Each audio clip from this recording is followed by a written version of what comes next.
On ouvre le journal des médias avec des chiffres de vente en baisse pour les journaux et les magazines en France. On parle de papier, chiffres toutefois contrebalancés par un dynamisme de la presse sur le numérique. 2,9%, c'est le recul qu'ont connu les ventes en version papier de la presse en 2021. Un recul encore un peu plus important que l'année précédente. Il faut dire que l'année dernière a été marquée par des restrictions sanitaires qui ont limité l'accès aux points de vente des journaux. La bonne nouvelle, c'est qu'à contrario, l'engouement pour le numérique se confirme. La vente des journaux et magazines en ligne a bondi de 19,2% par rapport à 2020. Ça correspond à 417 millions d'exemplaires achetés en version numérique. Un chiffre qui contrebalance presque le recul des ventes en version papier. Et alors, quels sont les journaux qui ont le plus vendu ? Eh bien, dans ce contexte difficile pour la presse papier, seule la presse quotidienne nationale ressort gagnante avec une progression de ses ventes de 5,4% sur un an. Sur les 1 400 000 exemplaires vendus par parution, les 2/3 sont désormais en numérique. Parmi ces quotidiens nationaux, c'est le journal Libération qui enregistre sa plus forte progression sur un an, plus 18,5%. À noter que les 3/4 de ces numéros payants sont consultés en version numérique. À l'inverse, le quotidien Aujourd'hui en France du groupe Les Échos, Le Parisien, enregistre la plus forte baisse sur l'année 2021, moins 14,2%. Du côté de la presse régionale, le journal Ouest France est le seul à connaître une petite progression, plus 0,5%. Le reste des titres régionaux a reculé de 2,3%. Même si les versions numériques de ces journaux ont bondi de 21%, cette presse est toujours davantage lue en version papier qu'en version digitale. Alors je précise que tous ces chiffres sont issus du bilan annuel de l'ACPM, l'Alliance pour les chiffres de la presse et des médias. On continue en France avec de la télévision. L'émission Masterchef va revenir à l'antenne, mais cette fois sur France 2. Et oui, ce concours de cuisine réservé aux amateurs s'était arrêté sur TF1 en 2015 après 5 ans de diffusion. 7 ans plus tard, c'est sur France 2 que ce programme reviendra à la télévision. À la présentation, l'animatrice des maternelles Agathe Le Caron succédera à Sandrine Quétier. Elle avait déjà co-animé Top Chef en 2011 aux côtés de Stéphane Rothenberg. Selon Le Parisien, l'émission fonctionnera toujours de la même manière, mais France 2 prévoit plusieurs surprises concernant l'élaboration des épreuves, le choix des candidats et la composition du jury. 3 semaines de tournage sont déjà fixées pour fin avril, début mai.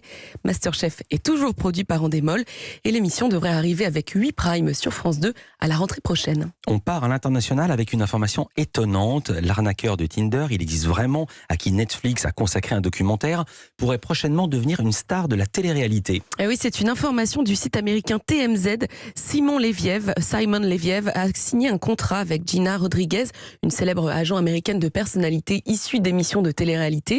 Ce contrat fait suite au succès planétaire du documentaire Netflix L'arnaqueur de Tinder. Dans ce film, on voit comment Simon Leviev, qui se faisait appeler Shimon Hayut sur l'application de rencontre, se faisait passer pour le fils d'un diamantaire milliardaire. Il a pâté ses victimes avec un train de vie luxueux avant de les dépouiller. Sur ces photos, Simon correspondait à mon type. Il était habillé classe, j'aime les mecs en costume et il en avait plusieurs. Il y avait aussi le lien vers son Instagram. Il faut toujours consulter l'Insta. Il avait un tas de photos et d'abonnés, réunions de travail, soirées, plages. Étant donné que ce type a une vie que je n'aurais jamais, je me suis dit que ce serait plutôt sympa de le rencontrer. Voilà, ça vous donne une idée de l'apparence et de la fausse personnalité de cet homme. Aujourd'hui, même s'il a soutiré des dizaines de milliers d'euros à plusieurs femmes, Simon est toujours en liberté et pourrait donc même devenir une star des médias. Et alors, qu'est-ce qu'elle lui propose dans ce contrat, cette Ginette Rodriguez ? Gina.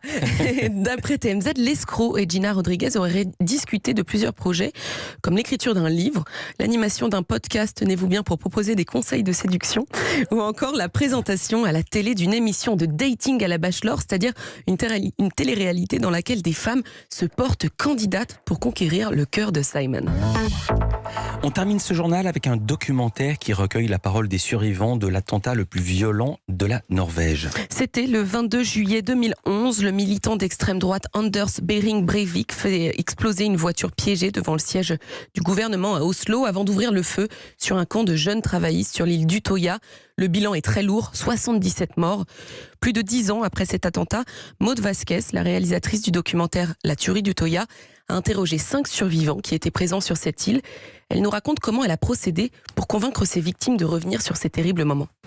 fait, je suis passée par une association là-bas qui existe. Et ensuite, j'ai dû plusieurs fois téléphoner à plusieurs survivants. Je leur ai présenté le projet le plus honnêtement possible. Et eux, en fait, ont eu beaucoup de réticence au départ. Il a vraiment fallu que je les rassure sur le fait que ça ne serait pas une reconstitution, sur le fait que ce ne serait pas américanisé, sur le fait que j'essaierais vraiment d'être dans leur ressenti humain et sur l'après.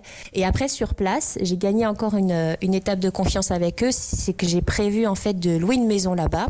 Et tous les survivants venaient dans cette maison, en fait. Et du coup, on a appris à se connaître. On se faisait des bouffes ensemble. Dans le film, les 5 survivants reviennent sur le déroulement des faits et sur l'instinct de survie qu'ils ont développé ce jour où leur vie a basculé. Mais ces victimes, qui ont aujourd'hui toute une trentaine d'années, racontent aussi leur combat pour se reconstruire. Maud Vasquez nous raconte ce qui l'a le plus ému lors des interviews. Quand j'ai eu Torjeu la première fois, donc qui est dans le film, qui a son frère qui se prend une balle dans la tête, ce qui m'a tout de suite ému, c'est dès le premier coup de fil, il me dit « Je viens d'aller sur l'île, j'y suis allée seule, je suis retournée dans la grotte où je m'étais cachée, j'ai respiré, j'ai écouté les oiseaux, j'ai écouté le bruit de l'eau. » Il me parlait un peu d'une renaissance, quoi, c'est-à-dire de se réapproprier les lieux, de revivre et de se sentir de nouveau en sécurité là où on ne l'a pas été. Et ça m'a tout de suite fait penser au Bataclan et au queue qu'on voit le soir encore aujourd'hui, qui revit de ses concerts. Et voilà, c'était cette force qu'ils avaient, mais aussi cette faculté comme ça à rendre le plus obscur et de le rendre solaire. La tuerie d'Utoya, les survivants se racontent. Ce film est diffusé ce soir à 21h sur Planète Plus Crime. C'est disponible si vous avez le bouquet Canal+. Et il sera également disponible sur le site MyCanal. Merci beaucoup Héloïse Goua. Toutes ces infos à retrouver dans notre newsletter média. C'est gratuit. C'est sur europe1.fr l'inscription. À demain.